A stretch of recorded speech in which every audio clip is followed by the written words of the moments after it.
This video is going to be a look at one of the Ravens' offensive concepts that I think builds sequences or builds play series. It's called pin pull pitch. Todd Monken in the last 2 years has oftentimes run it out of a bunch set with the running back on the same side. Some of you guys know I call that bunch A. I'll get to the film here in a moment. I'm stretching the definition of what I call One Play Wednesday here. This is really one concept. So it'll be a little bit of a longer video in terms of the series that I usually try to do on Wednesdays. It has a different look, a different feel as far as what I'm trying to do with the rest of the channel, which is generally long form. Let's get to the film. The first iteration of this is going to be from the Ravens game against the Raiders in week 2. It's going to be one of Derrick Henry's bigger runs. I think it's in the third quarter, where the Ravens offense, absent an interception where you have a drop from Rashad Bateman, the Ravens offense really took over. It's an unfortunate situation. If they don't have an interception on that second possession of the third quarter, they probably pull away and win that game, really operating at a high level in the third quarter. So the pin pull pitch concept normally involves a pin down from an outside aligned receiver or a tight end. In this case, it's Nelson Aguilar. Second to that, you have two pullers. In this case, one of them is Andrews, and the other one is Ronnie Stanley, who's playing at a super high level. You also have a very athletic center in Tyler Linderbaum, who is oftentimes a part of that concept, trying to get out there and get up two people. You can see just a half a step behind Robert Spillane here, who is involved in trying to influence or encourage Derrick Henry to go out of bounds. Christian Wilkins on the backside. I wouldn't say a horizontal play. It's an off-tackle play. You're pulling offensive lineman and a tight end in this case, and then pinning down with someone who perhaps couldn't actually block a defensive end or inside linebacker in a normal situation, but the leverage that's been created for them allows them to do so. This is a 3rd and 1. It's often used in short yardage situations. Look at Andrews' alignment. Perfect angle to be able to pin down on the defensive end. But think back or reflect back on the previous play I showed you. Andrews was one of the pullers. He was one of the guys looping to the outside, and it was Aguilar with the pin down block. There's multiple variations of this. When Monken runs it out of bunch a lot, because you have a ton of guys over here to allocate for the pin down and then pull to the outside and wrap, and then oftentimes it's the play side tackle that pulls and gets out in front.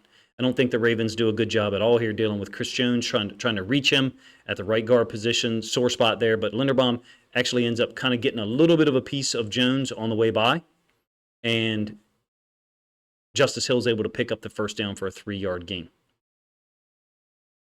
Bunch right A is almost an unbalanced set anyway because of how many players you have over, but this is from 2023. I'll show one more play from 2023 as well. It actually is unbalanced because the left tackle, Ronnie Stanley, is over here to the right. So now the pin down block is going to be executed by an offensive lineman. You're just adding another player over there and really forcing the defense to adjust or over adjust. There's really only 2 plays in this sequence in terms of the pin pull pitch out of unbalanced bunch right A. Unbalanced means a third offensive lineman to one side of the center. In this case, it happens to be Ronnie Stanley. Gus is a great short yardage back. Derrick Henry is too. So you can expect to see this more often.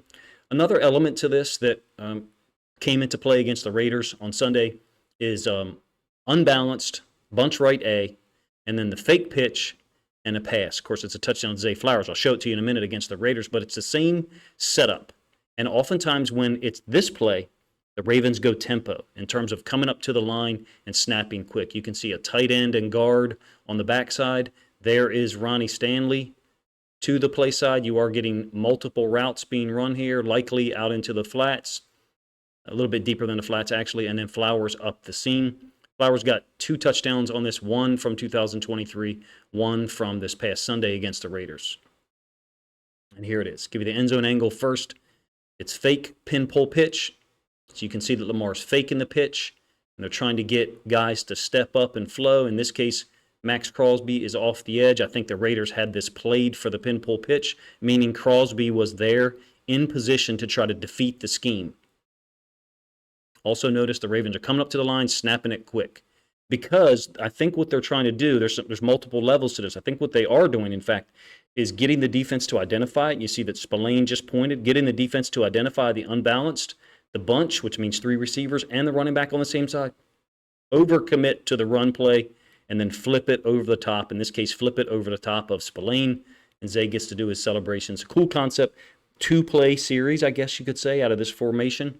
I'm moving a little quick here in terms of the breakdown, but I try to get one play Wednesday videos done in 5 to 7 minutes, somewhere in that range. So all 22 angle of the same play, really the same exact concept that you saw against the 49ers. Likely Flowers and Aguilar are going to run routes,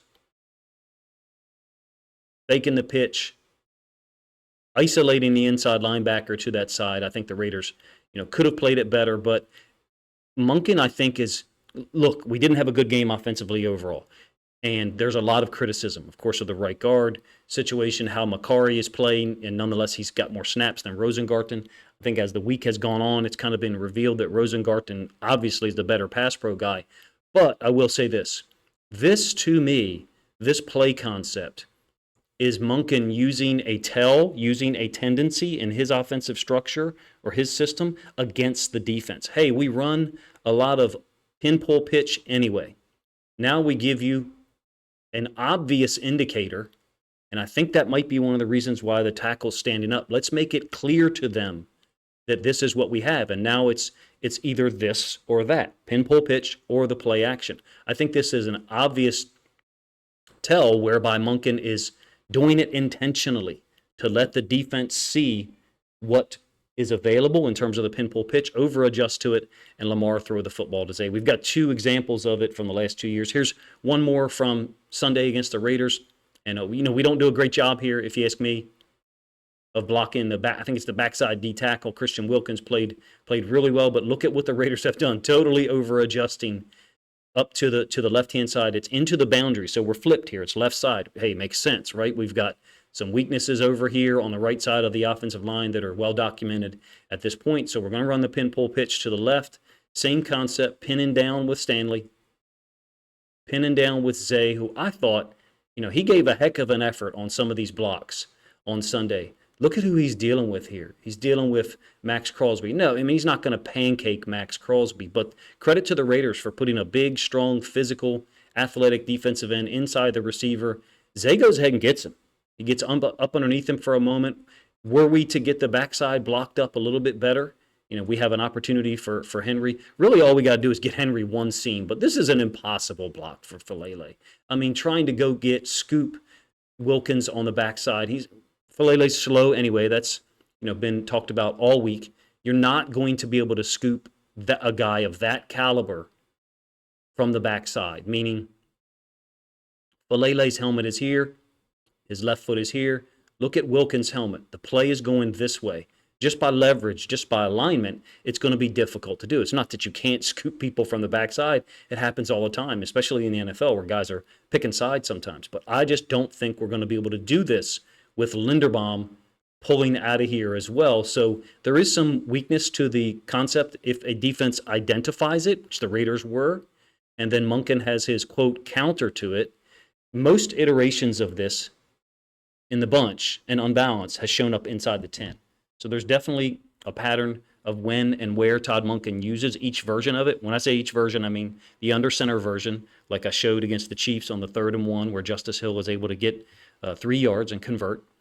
The Unbalanced version, which generally shows up inside the 10 the last couple of years. So just trying to break down part of Todd Monken's system for you and focus on particular elements of it to avoid some of the negativity that we've all gotten into after the loss on Sunday, dropped the Ravens to 0-2. You guys let me know what you think of the video, the conceptual focus here on One Play Wednesday. I'll have another one out on the Ravens defense later on that is positive in nature, trying to give you guys some things to see and notice during the game, before the snap and after the snap, based upon previous tendencies and previous play concepts that Todd Monken has called, when and where he's called them. Appreciate you guys' time.